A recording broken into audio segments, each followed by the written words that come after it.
Caríssimos amigos e amigas, quem diria que a boa nova de Jesus, confiada a seres tão frágeis, tão limitados, chegaria a todo mundo, conquistaria o mundo? É o que nós vemos no Evangelho deste domingo. Jesus escolheu pobres pescadores. Jesus escolheu, inclusive, gente considerada impura na sociedade, como é o caso de Mateus. Isso mostra que Deus escolhe sempre o caminho da simplicidade. Deus é como um rio. O rio começa humildemente numa fonte e depois se torna uma torrente de água viva que por onde passa traz vida. Aliás, Jesus é aquele que passa pelo mundo fazendo bem. Nós, como discípulos do Senhor, também temos essa missão: passar pelo mundo fazendo bem, anunciar o Evangelho pela nossa vida, pelo nosso testemunho.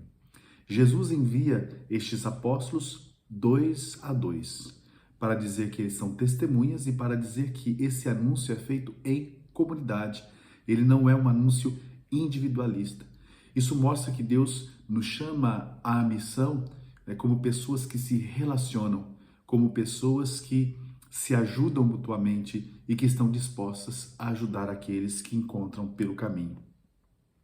Jesus os envia e os envia às casas. Isso mostra que nós, como comunidade dos seguidores de Jesus, nós somos chamados a anunciar a boa nova na cotidianidade das pessoas, ou seja, lá no seu dia a dia. E para isso nós precisamos nos despojar. Jesus convida ao despojamento, não só ao despojamento de coisas materiais, mas ao despojamento também de tantos pré-julgamentos, de tantos preconceitos que nós temos. Frequentemente na missão, quando nós vamos anunciar o Evangelho, quando nós vamos dar testemunho da Boa Nova, nós temos a tentação de já partir com pré-julgamentos. E eu gosto muito daqueles 3 verbos utilizados pelo Papa Francisco nesse nosso trabalho de anunciar a Boa Nova: acolher, discernir, integrar, nunca excluir.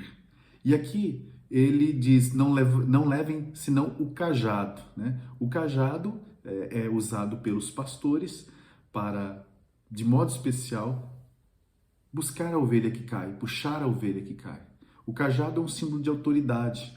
Autoridade para o discípulo de Jesus significa testemunho de serviço, significa cuidado. Né?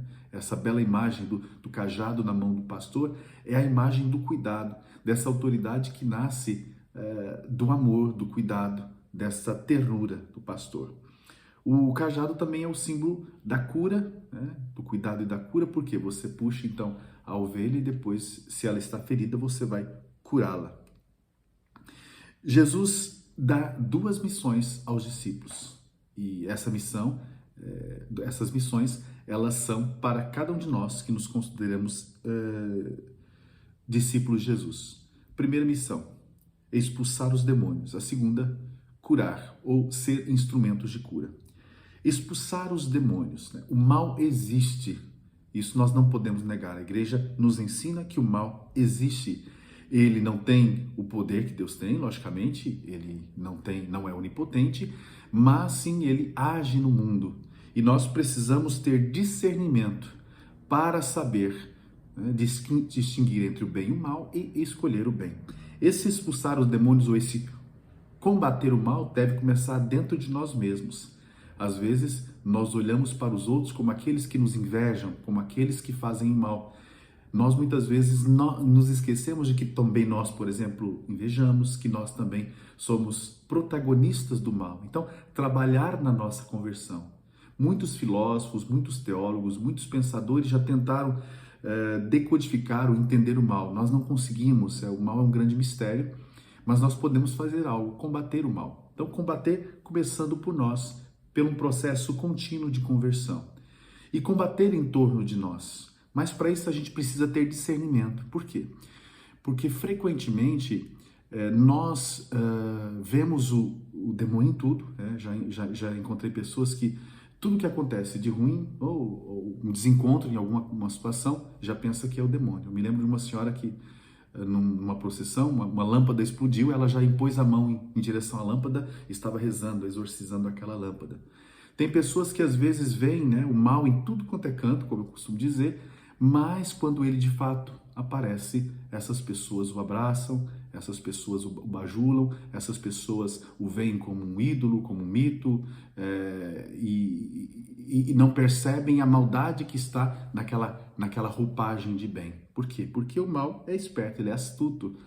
Ele usa elementos, símbolos do bem para, infelizmente, ludibriar as pessoas. Então, ter esse discernimento, essa capacidade é fundamental para que nós possamos combater o mal em nós e em torno de nós.